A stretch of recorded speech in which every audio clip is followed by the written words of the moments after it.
तकरीर नहीं करनी, आप लोग सब तशरीफ रखें पहले, फिर मैं तकरीर शुरू करूँगा।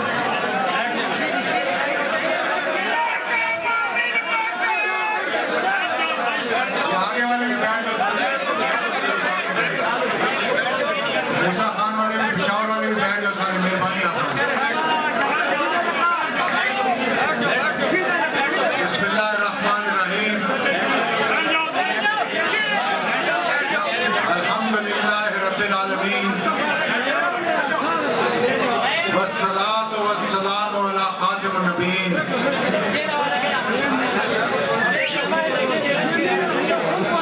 रहमतुल लिल आलमीन। मेरे अजीज दोस्तों, बुजुर्गों, भाइयों और मेरी बहनों और माओ, सबसे पहले तो मैं आप तमाम दोस्तों का ज़ियाउल हक शहीद फाउंडेशन के, मेरे ख्याल में इस वक्त पाकिस्तान के कोई ऐसा शहर नहीं जहां से कि हमारे ओहदेदारान यहाँ ना पहुंचे हों। पिछले साल हमने फंक्शन रखा था कम्युनिटी सेंटर रावलपिंडी में, तो जगह छोटी पड़ गई थी, तो मैंने आज सोचा कि ये हॉल जो है ये बड़ा वसी हॉल है, यहाँ पे लोग बैठ भी सकते हैं, लेकिन ये हॉल भी आप लोगों की मोहब्बत और जज्बे की वजह से सुकड़ चुका है, और जितने लोग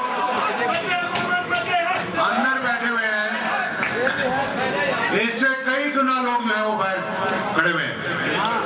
और हम इस मर्तबा इस बरसी को इस्लामाबाद में शहीद ज़ियाउल हक के मज़ार पे मनाना चाह रहे थे, लेकिन हुकूमत के कहने पर के मुल्क के जो लॉ एंड ऑर्डर की सूरत हाल है, इन्हीं की वजह से जो ईवानों में बैठे हुए हैं कि आप लोग मेहरबानी करके दुआ करने आए लेकिन वहाँ इज्तिमा न करें। लेकिन आज मैं सिर्फ आपको ये बताना चाहता हूँ कि अगले साल इंशाअल्लाह ये फंक्शन हम वहीं मुनक्कद करेंगे जब ज़ियाउल हक शहीद के मज़ार पे, और इस पे हम ज़ियाउल हक शहीद फाउंडेशन के दोस्तों से अपना मशवरा करके फिर इसको फाइनल करके सबको बताएंगे। आज सिर्फ मैं अपनी तकरीर और बात शुरू करने से पहले और मौजू पे आने से पहले ये आपको बताना चाहता हूँ कि यहाँ पढ़े लिखे लोग भी बैठे हैं, और आजकल तो तेरी शक्ल भी मना कर हर किसी को कंप्यूटर का पता है कि एक बहुत बड़ी कैंपेन चल रही है इस वक्त मुल्क के अंदर, और हकीकत को मस्क करके, चाहे वो हुकूमत की तरफ से हो, चाहे वो अदलिया की तरफ से हो, चाहे वो किसी और की तरफ से हो। इसलिए मैं आपको एक तो ये बताना चाह रहा था कि हमने ज़ियाउल हक शहीद के नाम से एक वेबसाइट शुरू की है,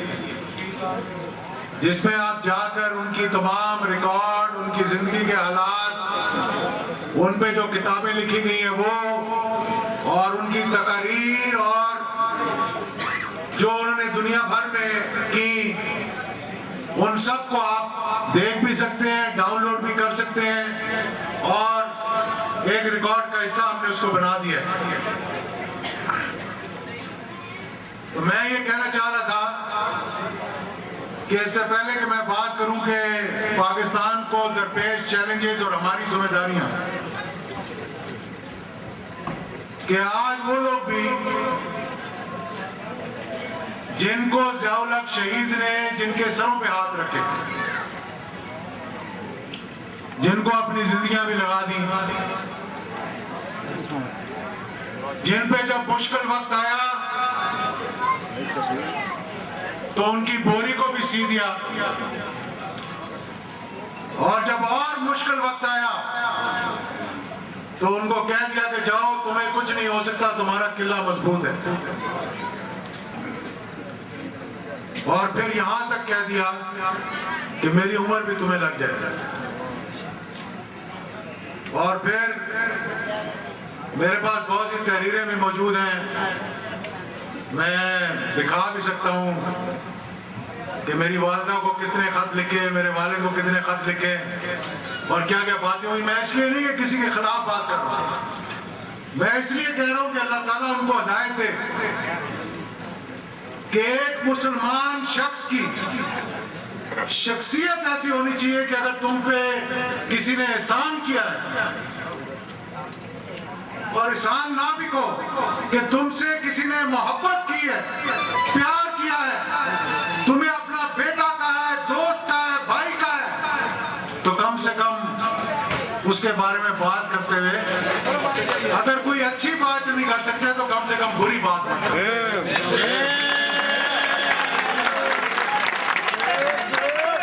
ये इंसानियत का तकाजा है, ये इस्लाम का तकाजा है, ये एक अच्छे मुसलमान का तकाजा है कि जो एक मजहबी घराने से ताल्लुक रखते हो,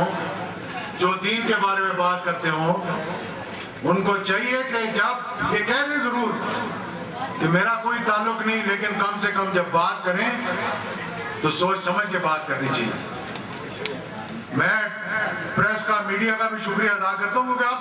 दुनिया सुधर चुकी है, हकीकत खुल के सामने आ जाती है। आज आप खुद जाकर टेलीविजन देखें और वो रात से दिखा रहे हैं कि 1996 में क्या बात की और 2007 में आपने क्या बात की। मैं तो अगर किसी को अपना बाप कह दूं तो मुझे तो कोई गोली भी मार दे तो मैं उसके खिलाफ कोई बात नहीं करता। और फिर मैं आप लोगों को यह बताना चाहता हूं कि आज शहीद ज़ियाउल हक 3% लोग जो है इस मुल्क के, 3% सिर्फ, जिसमें मुझे मादरत के साथ कहना पड़ता है कि ऐसे लोग भी हैं जो कि इस कौम के 18 करोड़ लोगों की रहनुमाई करते हैं, उनके अखबारात में कॉलम छपते हैं, उनको लोग पढ़ते हैं, उनसे रहनुमाई हासिल करते हैं। और अगर आप कहीं उनकी, आजकल तो सारा कुछ टीवी के ऊपर और ये कंप्यूटर के ऊपर आ गया, उनकी गुफ्तगू सुने तो आप हैरान रह जाएंगे कि ये वही शख्स है जो इस मुल्क की रहनुमाई कर रहा है, ये वही शख्स है जिसको सुबह उठकर 16 करोड़ अवाम पढ़ते हैं और सोचते हैं। और जब उसके बारे में, उसके गिरबान को कहा जाए कि जैसे हजरत उमर रज़ी अल्लाह अन्हु से किसी ने सवाल किया था कि तुम्हारी चादर लंबी क्यों है जब हमें जो हिस्सा मिला है वो कम है,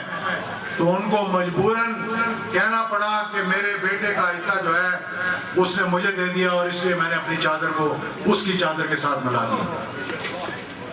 आज उनसे सवाल पूछो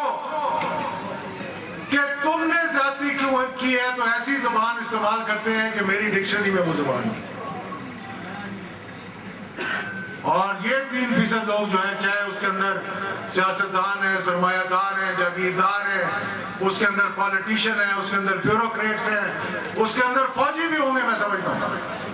जिन्होंने इस मुल्क को 1947 से यरगमाल बनाया हुआ है। और हम लोगों को,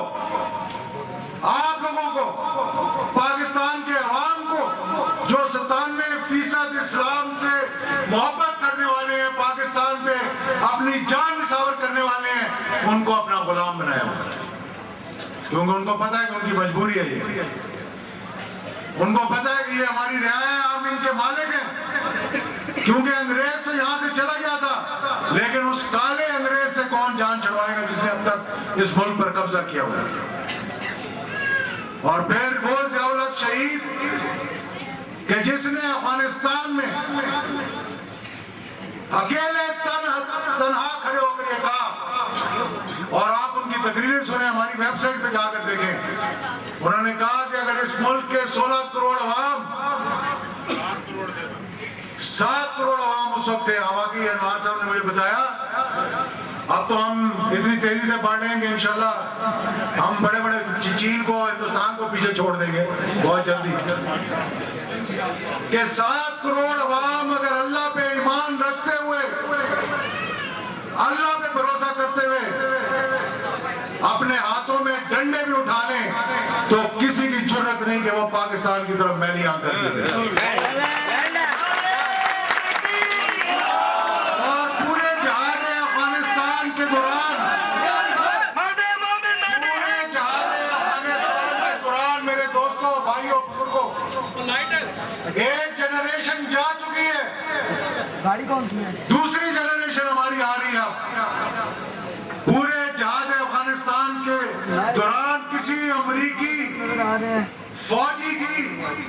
ये जुर्रत नहीं थी कि वो पाकिस्तान की सरजमीन पे कदम रख देता। एक अमरीकी सफीर ने जब जहाज खत्म हो गया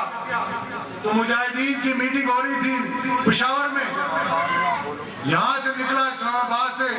अपनी गाड़ी पकड़ी और वो पेशावर की तरफ जा रहा था तो नौशहरा पे उसे एक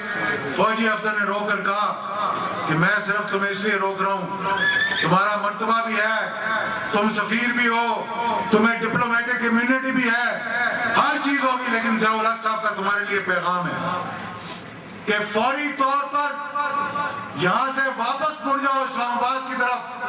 और अगर तुम आगे गए तो फिर तुम्हें अफगानिस्तान जाना पड़ेगा, पाकिस्तान तुम्हें वापस नहीं आना। उस अमरीकी सफारतकार ने वापस आकर माफी मांगी ज़िया-उल हक शहीद से कि मैं आइंदा ऐसी गलती कभी नहीं करूं। और आज मेरे दोस्तों, आज पाकिस्तान के लिए सफारतकार तो क्या वायसराय मुकर्रर कर दिए गए। एक हॉलब्रुक है जिसको आप देखते होंगे, आता है, कभी नवाज शरीफ के साथ बैठा हुआ है, कभी असफंदियार वली के साथ बैठा हुआ है, कभी वजीर आजम के साथ बैठा हुआ है, कभी वजीर खारजा के साथ बैठा हुआ है, कभी सदर को मिलने जा रहा है, और दूसरा मार्क लायक ग्रांट जो एक एम्बेसडर होता था, एक हाई कमिश्नर होता था पाकिस्तान में, जिन लोगों ने ये NRO करवाया, जिसने ये सारे मामले, आप वो भी पाकिस्तान आ गए। और हमारी आजादी और खुद मुख्तारी का ये हाल है कि हमारी दफाई पॉलिसी वो बनाते हैं, हमारी खारजा पॉलिसी वो बनाते हैं,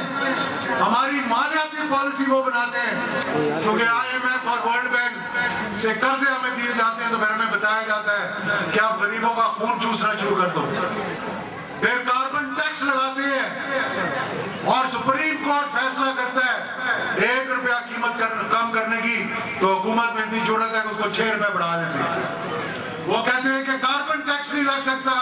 अमेरिका कहता है कार्बन टैक्स लगेगा, तो ये कहते हैं हम पेट्रोलियम की लेवी लगा रहे हैं। आज हालत देखें, अयूब खान के बारे में बताया सलीम सैफुल्लाह साहब ने कि 4 आने चीनी की कीमत हुई थी, लेकिन ये बागैरत कौम थी उस वक्त, वो खड़े हो गए उस वक्त 4 आने के पीछे। ज़िया-उल हक शहीद का 11 साल दौर देखे, थोड़ा सा अपने बुजुर्गों से जाके पूछे जो नौजवान है यहाँ, रुपए की क्या कीमत थी, चीनी की क्या कीमत थी, आटे की क्या कीमत थी, पेट्रोल की क्या कीमत थी। 11 साल में इतनी कीमतें नहीं बढ़ी जितनी आज कल 11 घंटे में बढ़ा दी जाती है। मैं रिकॉर्ड की बात कर रहा हूं। और फिर इस इस्लामी मुमलिकत ने बगैर एक अपना अफसर शहीद किए, बगैर एक अपना अफसर शहीद किए, उस सुपर ताकत को घुटने टेकने पर मजबूर कर दिया, एक अपना अफसर शहीद किए बगैर।